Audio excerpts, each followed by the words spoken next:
최근 힌두교인 최초로 목사 안수를 받게 된 판카즈 카필라 목사. 철없이 방황하던 시간 가운데 주님을 깊게 만나게 된 이야기와 주님을 영접하고 경험하게 된 기도의 응답과 부모님의 반대를 무릅쓰고 신앙을 지켰던 이야기를 만나봅니다. 네, 안녕하세요. 저는 인도에서 온 판카즈 전도사라고 합니다.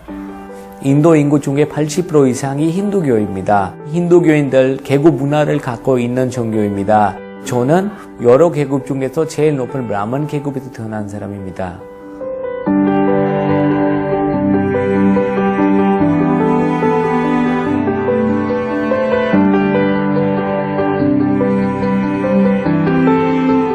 너무나도 제 인생 마음도 살다 보니까 집에 경찰도 많이 오게 되고 그때 아마도 부모님께서 걱정해서 직접 조금만 고생하면서 삶에 뭐인지 제가 배울 수 있다고 생각해서 저를 이 한국 땅에 보낸 것 같습니다. 처음에 한국에 왔을 때는 예수도 몰랐고 교회도 몰랐고 인도 사람들 조폭의 캡이었어요. 캡.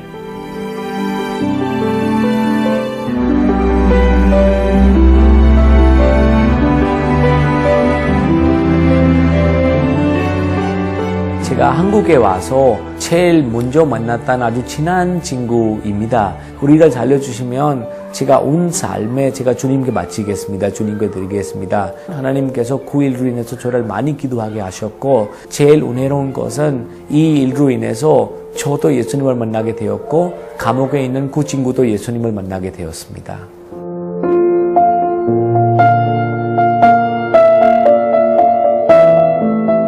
놀랐어요, 진짜. 쇼하고 있나? 아니면 진짜로 바꿔나? 근데 나중에 교회 계속 일요일마다 다녀봤더니 바꿔버렸어요. 인도에서 한국으로 오는 사람 사이에 이런 얘기가 있어요. 한국에 가면 판카즈를 만나라고. 그걸 만나면 어려운 일에 도와줄 거라고.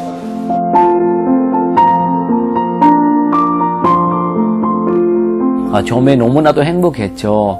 왜냐면 너무나도 말은 안 듣는 아이가 갑자기 말 너무나도 잘 듣고 술도 안 마시고 그런 모습 보니까 근데 제가 어느 날 부모님께 저는 공부하고 싶습니다. 그리고 목사 되는 공부입니다. 그때 아버님께서 정말 너무나도 강하게 저한테 너는 목사 되는 날 나는 자살하겠다라고 말씀하셨고요.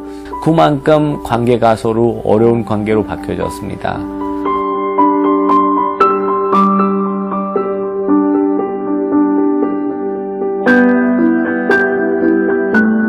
인도 사람들이 기독교를 어떻게 이해하냐면 저거는 천민들이 믿는 그 종교라고 하는 고정관념이 이 사람들에게는 있어요. 그만큼 인도에서 높은 계급에 있는 사람들이 기독교로 개종한다는 것은 거의 불가능에 가깝다.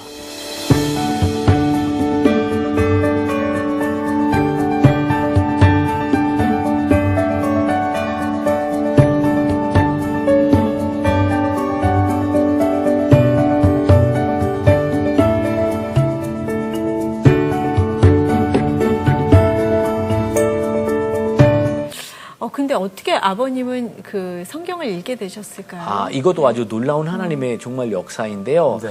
제가 작년에 우리 CGN TV와 함께 잠깐 8일 동안 인도 선교여행 가게 되었습니다. 네, 그 선교여행 가는 사이에 마지막 날 하루만 있기 때문에 저는 하루만 제 집에 갔다 오겠다고 말씀드려서 집에 갔다 왔는데 그날 밤에 아버님이 너무나도 힘들어서 제가 그 힘든 상태에서 아버님한테 성경책 선물로 주셨습니다.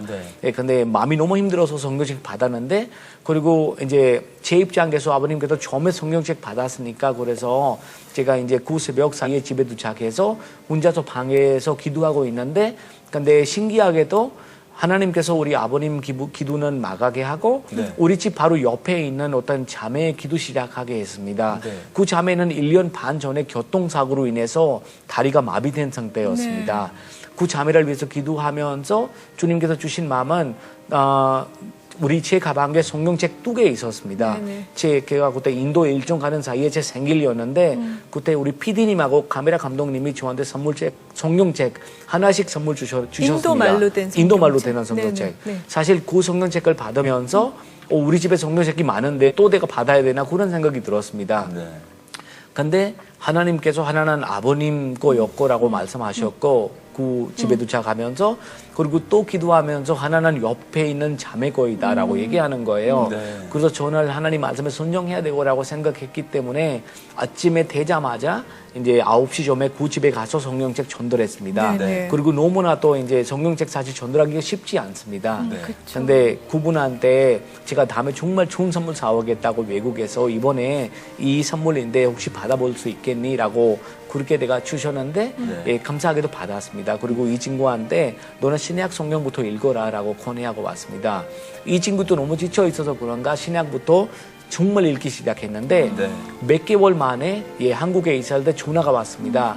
예, 오빠 너무 감사하다고 내가 일어났다고 본인이 이제 마가복음 5장에 가서 멈췄대요. 신약성경 마태복음부터 쭉 읽다가 마가복음 5장에 가서 혈류증에 있는 걸리는 여자의 이야기가 있습니다. 혈루병 걸리는 네, 혈류병에 네. 걸리는 여자 이야기가 그 이야기에 가서 멈추면서 30번 이상 그 부분만 읽었대요. 네. 그리고 마지막으로 그 부분을 읽고 예, 너의 믿음이 너를 구원하겠다. 그런 믿음이 생겼대요, 본인 안에.